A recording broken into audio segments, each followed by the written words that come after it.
जब 2007 में यूपीए की सरकार ने सोचा कि let's have an open licence, और खुले लाइसेंस में जितने खिलाड़ी आना चाहे आ सकते हैं, लेकिन स्पेक्ट्रम सीमित था, इसलिए 1000 खिलाड़ी तो आ नहीं पाएगा। तो इन्होंने क्षमता असेस की कि कम खिलाड़ी आ पाएंगे। They knew, but they did not disclose how many. सितंबर 2007 में इन्होंने कहा कि ओपन लाइसेंस के लिए जो नए खिलाड़ी आना चाहे अपनी एप्लीकेशन दे दें। कुछ लोगों ने एप्लीकेशन दे दी और इन्होंने कहा कि 1 अक्टूबर 2007 तक जो लोग एप्लीकेशन देना चाहते हैं, that is when the whole colossal fraud begins. और आप लोग क्योंकि वकालत के पेशे से संबंध रखते हैं, आपको बहुत समय नहीं लगेगा इसको समझने में। 1 October 2007 was the date by which applications were invited. Several applications came. अब जितने लोग आए हैं तो उनको कैसे दोगे आप? अब बहुत इंटरनेशनल प्लेयर्स आए, बहुत बड़े प्लेयर्स आए, क्योंकि एफडीआई इसमें 74% तक अलाउड है। 1 अक्टूबर तक एप्लीकेशंस मंगवाई, लोगों ने 1 अक्टूबर तक दी 2007 में। एप्लीकेशंस लेने के बाद मिनिस्टर साहब ने एक ऑर्डर पास किया कि जो 25 सितंबर से पहले आई हैं उनको कंसीडर करूंगा, जो 25 सितंबर और 1 अक्टूबर के बाद है उसको रद्द कर दो। जितने इंटरनेशनल मेजर प्लेयर्स थे उन सब की एप्लीकेशंस 25 सितंबर और 1 अक्टूबर के बीच में थी। Nobody applies on the first day. लेकिन जो इनके मित्र लोग थे उनको कहा हुआ था बाद में मैं पॉलिसी बदल दूंगा, आप पहले डाल दीजिए। तो इंटरनेशनल मेजर्स जितने थे, they all got disqualified because any application after 25th September is not to be considered. And who are the people who had applied before 25th September? Most of them were real estate people.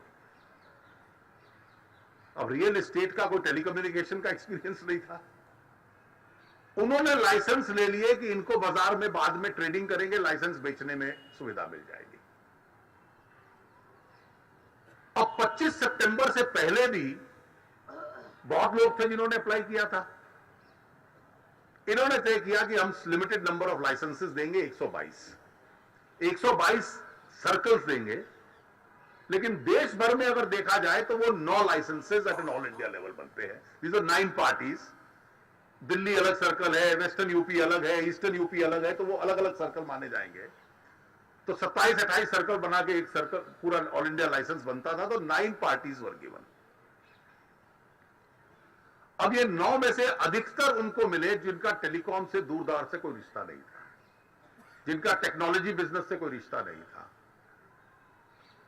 कुछ ऐसे थे जो पहले इस technology line में आ चुके थे, अपने प्रीमियम के ऊपर लाइसेंसेस बेच के बाहर जा चुके थे। उनको लगा सेकेंड राउंड में भी ट्रेडिंग कर लो। So the minister enabled these traders to come in. अब जो 9 ऑल इंडिया लाइसेंसेस देने और एप्लीकेशन आपके पास 20-30 आ गई। अब उन्होंने दूसरी पॉलिसी बनाई और वो 2 बजे दोपहर को अनाउंस की कि लाइसेंस आपको दिए जाएंगे और लाइसेंस उसको दिए जाएंगे जो first come first service base पे आकर पहले पैसे जमा करवाएगा।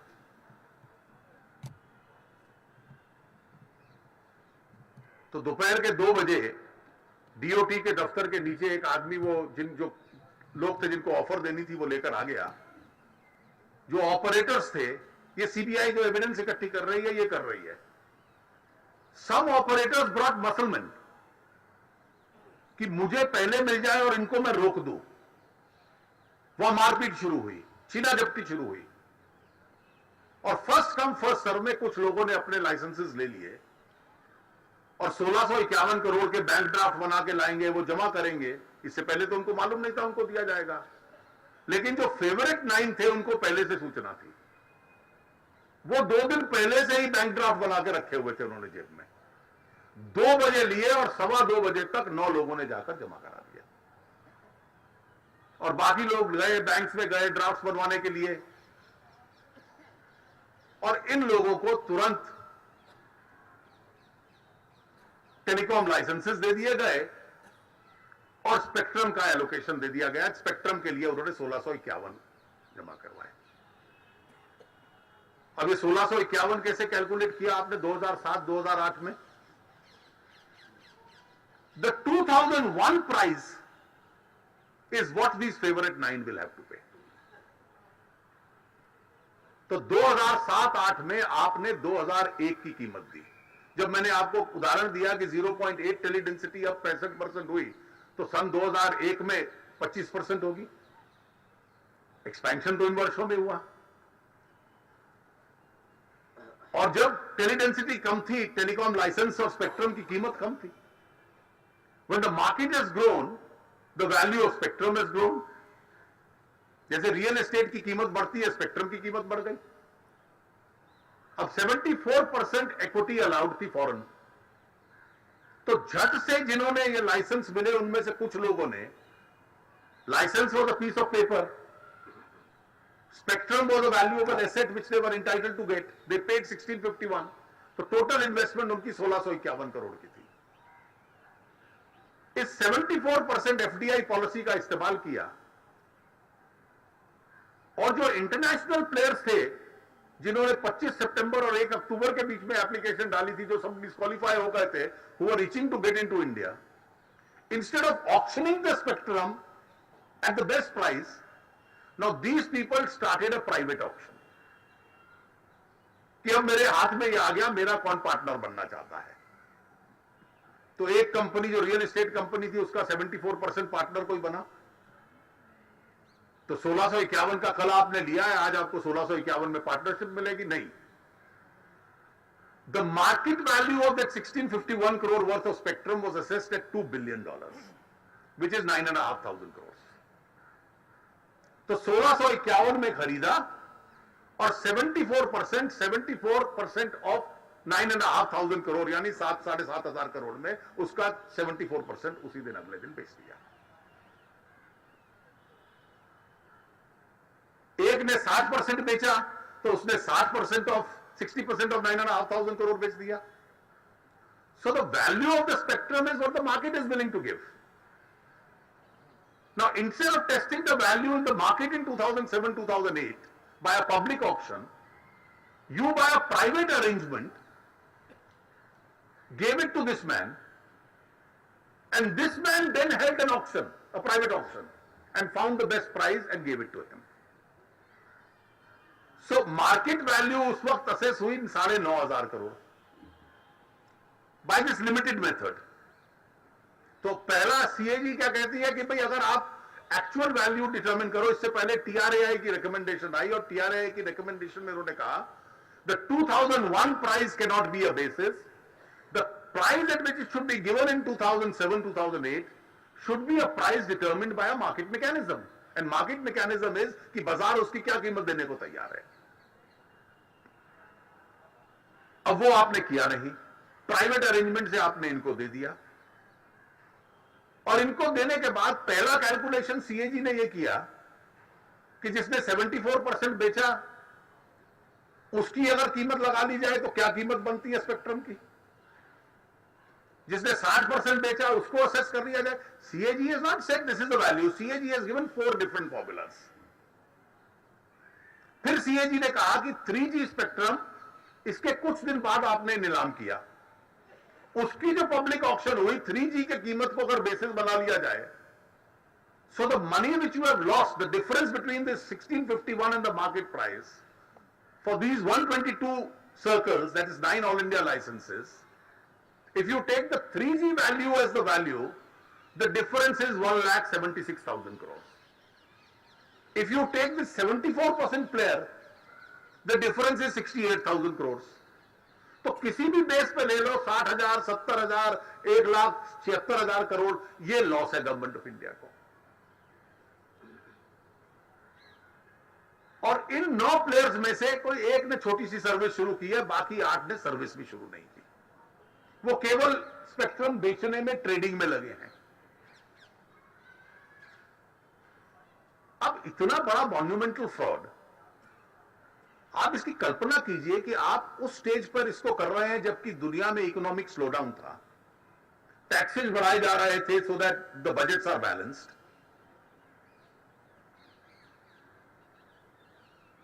हमारा फिस्कल डेफिसिट स्काई हाई था। Fiscal deficit could have come down by 2 to 3% if this public asset had not been converted into a private profit. और आपने इस टेलीकॉम रेवोल्यूशन को, जिसके ग्लोरियस एस्पेक्ट्स मैंने आपको बतलाए कि how we have increased the teledensity, how we expanded the service, how we merged the two technologies and convert them into one, you allowed this corrupt practice to take on. Now the tragedy is कि evidence इतनी खिलाफ है, और कोई भी आदमी अगर आपको एक क्रिमिनल केस डिफेंस करने का मिल जाए कि आपने पब्लिक एसेट एक बेचा 1651 करोड़ में और बाजार में उसकी कीमत 10 गुना ज्यादा है, 20 गुना ज्यादा है, तो section 13(1)(d prevention of corruption act, it's an open and shut case causing wrongful loss to the government of India and a profit to private parties. This is criminal misconduct for which you did it. हम 2.5 साल से इसको 2 साल से लेकर जब से ये दिए गए, तब से लेकर संसद में जब से पहले चुनाव था, चुनाव के दौरान इसको उठाया। मुझे याद है कि मेरा पहला भाषण 23 जुलाई 2009 को था इस विषय पे। 1.5-2 साल हो चुके हैं।